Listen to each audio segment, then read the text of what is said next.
রুমিন ফারহানা, আপনাকে আমাদের অনুষ্ঠানে স্বাগত জানাচ্ছি। আপনাকে অসংখ্য ধন্যবাদ। বেশি রুমিন ফারহানা, আপনাকে আসলে আমি মানে ডিটেইলে কোনো পরিচিতির মধ্যে গেলাম না, এই কারণে যে আপনাকে সবাই এত বেশি চিনে, আমার এই অনুষ্ঠানকে যত লোকে চিনে তার চেয়ে বেশি লোক আপনাকে চিনে। তো যে কারণে আপনার নতুন করে পরিচয় করে দেওয়া দরকার নেই। আপনি আমার অনুষ্ঠানে প্রথমবারের মতো এলেন। আমি অনুষ্ঠানের শুরুতে প্রত্যাশা করব এরপর আপনাকে আমরা নিয়মিত বিরতিতে পাবো ইনশাআল্লাহ। আপনি আমাকে ডাকেন না বলে পান না। দর্শক, আপনারা শুনলেন মিস্টার রুমিন ফারহানা কিন্তু আমার এই প্রশ্নের জবাবে নেতিবাচক কিছু বলেননি। তার মানে উনি আমাদের এখানে আসতে সম্মত হয়েছেন, এটা আমাদের জন্য একটা সুখবর। নিশ্চয়ই। আমি মানে যে প্রশ্নটা আপনাকে শুরুতে যে আলোচনাটা করতে যাচ্ছি, আমাদের এটা আসলে ওইভাবে সাক্ষাৎকার জাতীয় না, আমরা আলাপ চারিতার মধ্যেই থাকি। আমি আপনাকে কি জানতে চাচ্ছি যে কয়েকদিন ধরে আমি দেখছি যে গত 5 তারিখে ডক্টর ইউনূস স্পষ্ট করে প্রথমবারের মতো ঘোষণা করলেন যে ফেব্রুয়ারির প্রথম সপ্তাহে নির্বাচন হবে। এরপরেও আমি যত জায়গায় গিয়েছি, বিভিন্ন লোকের সঙ্গে আলাপ হয়েছে, মানুষ রাজনীতির কথা উঠলে প্রথমে জিজ্ঞাসা করে কি যে ফেব্রুয়ারিতে কি নির্বাচন হবে। এখন সরকারের সর্বোচ্চ ব্যক্তি বলছে নির্বাচনের কথা, মানুষ অবিশ্বাস করছে কেন? ডক্টর ইউনূসের উপর মানুষ আস্থা রাখতে পারছে না কেন? তো আমার দুটো প্রশ্ন এখানে, যে আপনিও কি মনে করেন ফেব্রুয়ারিতে নির্বাচন হবে, অথবা দ্বিতীয় প্রশ্ন যেটা, ডক্টর ইউনূসের উপর সাধারণ মানুষ আস্থা রাখতে পারছে না? দেখুন, অনেকগুলো কারণ আছে নির্বাচন ফেব্রুয়ারিতে হবে কিনা এটা নিয়ে সন্দেহ পোষণ করার। নির্বাচন নিয়ে মানুষের মধ্যে এক ধরনের প্রত্যাশা, এক ধরনের অপেক্ষা এবং উচ্ছ্বাস আছে। আপনি জানেন মাসুদ কামাল ভাই, বাংলাদেশের মানুষ 17 বছর কোনো রকম কোনো ভোট দিতে পারে নাই। সো এত বছর পরে একটা নির্বাচন হবে, সেটার যে একটা আমেজ চারপাশে থাকার কথা, আমরা কিন্তু সেই আমেজ এখনো লক্ষ্য করছি না। যদিও ডক্টর মোহাম্মদ ইউনূস স্পষ্টই বলেছেন যে ফেব্রুয়ারির মধ্যেই নির্বাচন হবে, এবং ফেব্রুয়ারির প্রথম এক সপ্তাহ, প্রথমে বলেছেন প্রথম দিকে, তারপরে বলেছেন রমজানের আগেই নির্বাচন হবে, দ্বিতীয় মানে মধ্যভাগের মধ্যে নির্বাচন হয়ে যাবে। কিন্তু মানুষ কিন্তু এই কথাটি বিশ্বাস করছে না। এখন আপনি প্রশ্ন করতে পারেন কেন করছে না। করছে না তার অনেকগুলো কারণ আছে। আপনি জানেন যে সংস্কার একটি চলমান প্রক্রিয়া, যেটা নিয়ে রাজনৈতিক দলগুলো দফায় দফায় বসছে, ঐক্যমতে পৌঁছাবার চেষ্টা করছে, কিন্তু অনেকগুলো ব্যাপারে তারা যেমন একমত হয়েছে, আবার বেশ কিছু ব্যাপারে তাদের মধ্যে অনৈক্য খুব স্পষ্ট। এবং কোন কোন পলিটিক্যাল পার্টি যদি সেই অনৈক্যকে পুঁজি করে নির্বাচনটিকে পিছিয়ে দেওয়ার চেষ্টা করে, তাহলে সেখানে খুব একটা অবাক হবার কিছু থাকবে না।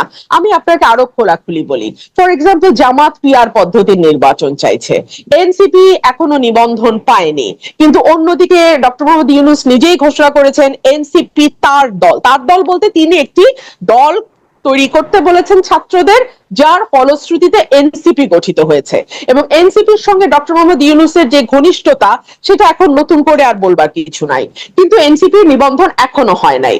আবার জামাত চাইছে পিআর পদ্ধতি। নির্বাচনটি কিভাবে হবে সেটা নিয়েও কিন্তু এখন পর্যন্ত খুব ঐক্যমতে আসা গেছে এটি বলা যাবে না। আপনি যদি গ্রাউন্ড রিয়ালিটির কথা চিন্তা করেন, মাঠের পরিস্থিতির দিকে তাকান, আপনি দেখবেন এমন একটা দিন যায় না যেদিন কোথাও না কোথাও কেউ না কেউ মবের মাধ্যমে কিংবা কোনো না কোনো ভাবে, মানে পলিটিক্যাল হত্যাকাণ্ড কিংবা আইন শৃঙ্খলা পরিস্থিতি, ব্যবসায়ীরা টাকা পয়সার জন্য হত্যাকাণ্ড কোথাও না কোথাও হচ্ছে। অর্থাৎ আইন শৃঙ্খলা পরিস্থিতি যতটুকু স্মুথ হলে একটা নির্বাচন বাংলাদেশে হতে পারে। আমি কখনোই আশা করব না বাংলাদেশের আইন শৃঙ্খলা ইংল্যান্ডের মতো বা ফিনল্যান্ডের মতো বা পশ্চিমের দেশগুলোর মতো হবে। তবে বাংলাদেশের মানে মানদণ্ড অনুযায়ী একটা নির্বাচনের আগে আইন শৃঙ্খলা পরিস্থিতি যেমন হওয়া উচিত তেমন না। আজকে স্বরাষ্ট্র উপদেষ্টা বলেছে যে ঢাকায় মব কিছুটা কমলেও, যদি উনি মব জাস্টিস শব্দটা বলেছেন, এই জাস্টিস শব্দটা নিয়ে আমার ভীষণ আপত্তি আছে, আমি জাস্টিস বলবো না। এই মবের সহিংসতায় ঢাকা কিছুটা কমলেও ঢাকার আশপাশে এবং দেশের অন্যান্য জায়গায় মব কিন্তু চলমান আছে।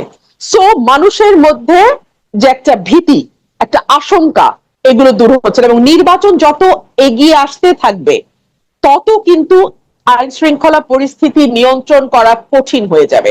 আমি আপনাকে আরেকটা বাস্তবতা বলি।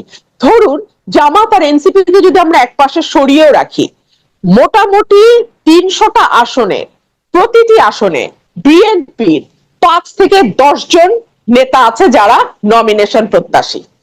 যেই মুহূর্তে একজনকে নমিনেশন দেয়া হবে সেই মুহূর্তে 2-3 জন স্বতন্ত্র দাঁড়িয়ে যাবে, বাকিরা এক ধরনের আইন শৃঙ্খলা পরিস্থিতির অবনতি হবার আশঙ্কা সেই জায়গা থেকেও আমরা করছি, সেই জায়গা থেকেও তৈরি হতে পারে।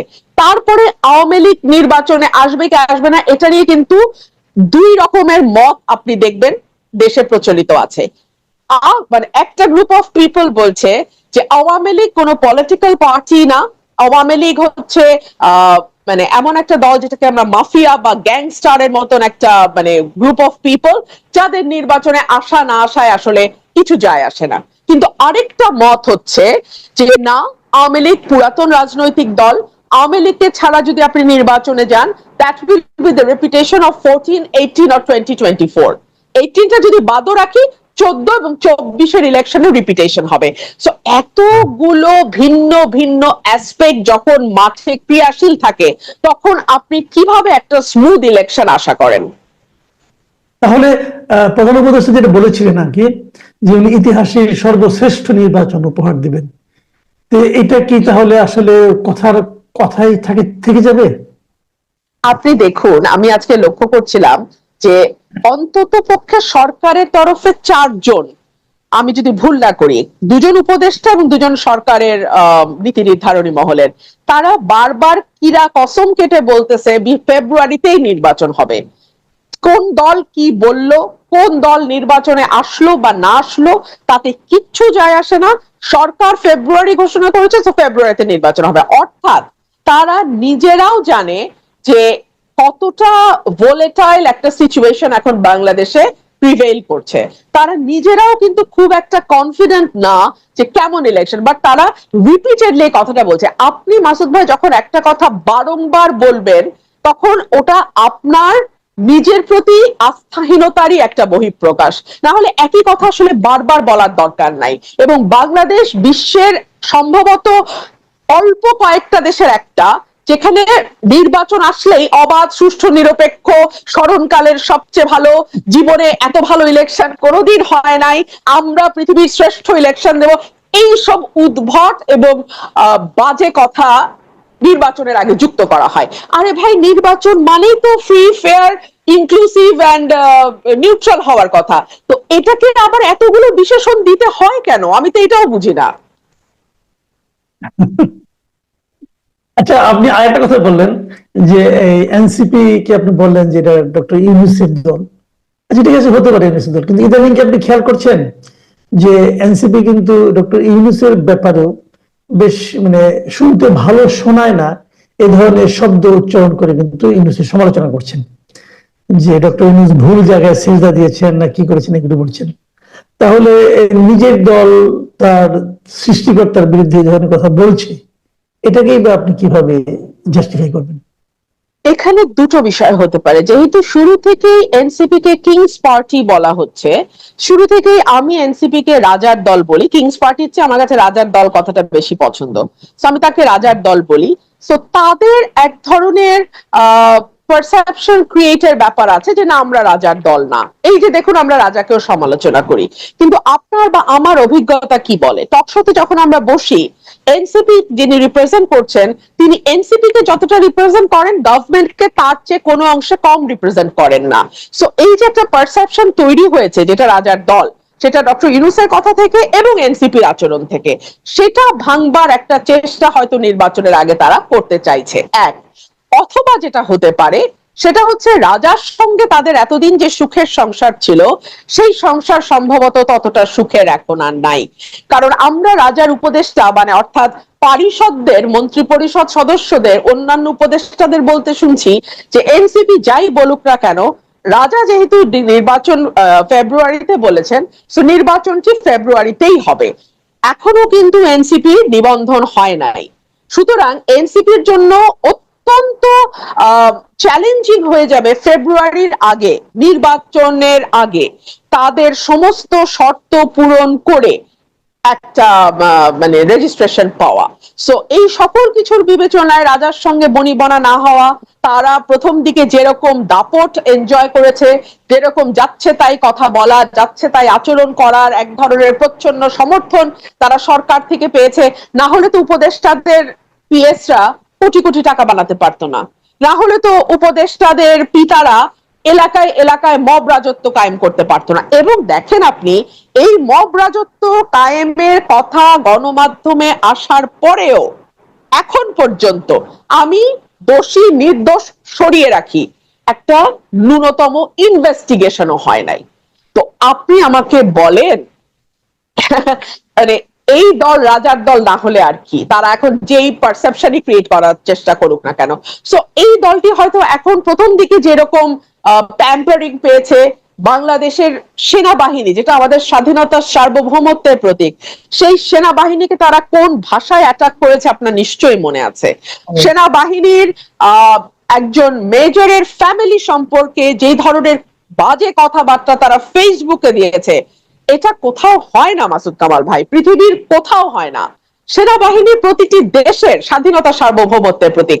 এটাকে যখন আপনি কটাক্ষ করবেন, এটাকে যখন আপনি হেয় করবেন, তখন আপনি কিন্তু বাংলাদেশের স্বাধীনতা সার্বভৌমত্বকে প্রশ্নের মুখে ফেলে দেবেন। জি, আরেকটা প্রসঙ্গ, এটা খুব রিসেন্টলি হয়েছে, আমি মানে এটা আলোচনা হচ্ছে, আমি সম্ভবত এটি আমাদের শেষ প্রশ্ন। সেটা হলো যে বিভিন্ন দূতাবাস থেকে একটা মানে মৌখিকভাবে নির্দেশ গিয়েছে যে রাষ্ট্রপতির ছবি নামিয়ে ফেলতে হবে, কিন্তু এ ব্যাপারে কোনো প্রজ্ঞাপন হয়নি, মৌখিক নির্দেশ গিয়েছে এবং এটা অনেক জায়গায় পালন করা হচ্ছে। তো আবার এটা দেখলাম যে আমাদের দেশীয় রাজনীতিবিদরাও এটাকে একভাবে সাপোর্ট দিচ্ছেন। আপনি যে দলের সঙ্গে যুক্ত সেই দলের একজন নেতা বলেছেন যে তারা বোধহয় নো পোর্ট্রেট নীতিতে অগ্রসর হচ্ছে। তো এখন যেটাই হোক, কোশ্চেনটা হলো কি যে এই জিনিসটা যদি হয়ে থাকে, এর তো কোনো প্রজ্ঞাপন দেখলাম না, সরকারি কোনো নির্দেশনা দেখলাম না, এটা কি মৌখিক ভাবে হয় অথবা এভাবে কি হওয়া উচিত? রাষ্ট্রপতি কি ব্যক্তিটা ইম্পর্টেন্ট না চেয়ারটা ইম্পর্টেন্ট? এই বিষয়গুলো নিয়ে কিন্তু অনেক জায়গায় আলোচনা হচ্ছে। এটাকে আপনি আসলে কিভাবে দেখছেন? দেখুন, গত এক বছরে রাষ্ট্রটাকে ঐক্যবদ্ধ রাখা, মানুষকে ঐক্যবদ্ধ করা, 15 বছর যে বিভাজনের চাষ হয়েছে সেটাকে বন্ধ করা, ল অ্যান্ড অর্ডারকে স্থিতিশীল করা, প্রতিষ্ঠানগুলোকে শক্তিশালী করা, এই দিকে মনোযোগ না দিয়ে সরকার আরো অন্যান্য অনেক নিটিগিটি ছোট ছোট ব্যাপারের দিকে মনোযোগ দিয়েছে। ধরুন এই যে এই রাষ্ট্রপতির পোর্ট্রেটের ব্যাপারটাই ধরুন, এই পোর্ট্রেটটি সরানো কেন হলো আমরা কেউ জানি না, আপনি জানেন না, আমি জানি না, রাজনৈতিক দলগুলো জানে কিনা আমি জানি না। সো এই যে কেউ না জানলো, চুপে চুপে একটা মৌখিক নির্দেশ দেয়া হলো, এটার অর্থটা কি? যদি নো পোর্ট্রেট নীতি নিয়ে থাকে তাহলে সেটা প্রজ্ঞাপন দিয়ে আমাদের জানা, তাহলে কারো পোর্ট্রেট থাকবে না, ওয়েল এনাফ। আর কোন পলিটিক্যাল পার্টি যদি সেটাকে সাপোর্ট করে, তাহলে আমি আশা করব সেই পলিটিক্যাল পার্টিও যখন ভবিষ্যতে ক্ষমতায় যদি যায়, তাহলে তারাও নো পোর্ট্রেট নীতি নেবে, ডেফিনেটলি আমরা সেটা আশা করব। সো আমরা না এখন পিসমিল বেসিসে কাজ করছি, মানে যেটা সামনে আসছে ওটা নিয়ে কাজ করছি, কিন্তু আমাদের আসল যে কাজগুলো, এই সরকারের যে গুরু দায়িত্বটা ছিল 5ই অগস্ট 2024 সাল থেকে আজকে 25 সালের অগস্ট মাস অলমোস্ট শেষ হতে যাচ্ছে, এখন পর্যন্ত সেই আসল জায়গাগুলোতে আমরা হাত দিতে দেখলাম না। রাষ্ট্রপতির ছবি থাকবে কি থাকবে না সেটা নিয়ে সরকার যত ব্যস্ত, তার চেয়ে যদি বাংলাদেশের ল অ্যান্ড অর্ডার সিচুয়েশনটা ঠিক করার দিকে সরকার মনোযোগী হতো, যদি মানুষের নিরাপত্তা দেওয়ার ব্যাপারে সরকার মনোযোগী হতো, যদি একজন ভালো উপদেষ্টাকে স্বরাষ্ট্রের দায়িত্ব দেওয়া হতো, যদি নির্বাচন সামনে রেখে কিভাবে তারা রোডম্যাপ তৈরি করবে সেটা নিয়ে মানুষের সামনে একটা ক্লিয়ার পিকচার দিত, যদি রাজনৈতিক পলিটিক্যাল পার্টিগুলোর মধ্যে ঐক্যমতের ব্যাপারে আরেকটু জোর দিত এবং যত দ্রুত সম্ভব নির্বাচনের ব্যাপারে একটা ফয়সালা করতে পারতো, তাহলে আমার মনে হয় যে দেশটা আরেকটু বোধহয় রাইট ট্র্যাকে যেত। আপনি যদি সাধারণ মানুষের দিকে কান পাতেন যারা কোনো পলিটিক্স করে না, তারা কিন্তু ভীত এবং তারা বলে দ্রুত একটা পলিটিক্যাল গভর্নমেন্ট আসুক, সেই গভর্নমেন্ট যেমনই হোক is better than an unelected government. আমরা তো দেখলাম রাজনৈতিক নেতাদের শাসনে 53 বছর দেখলাম, আবার আমরা অরাজনৈতিক বিশ্ববিখ্যাত অতি উচ্চ শিক্ষিত মানুষের শাসনও এই এক বছরে দেখলাম।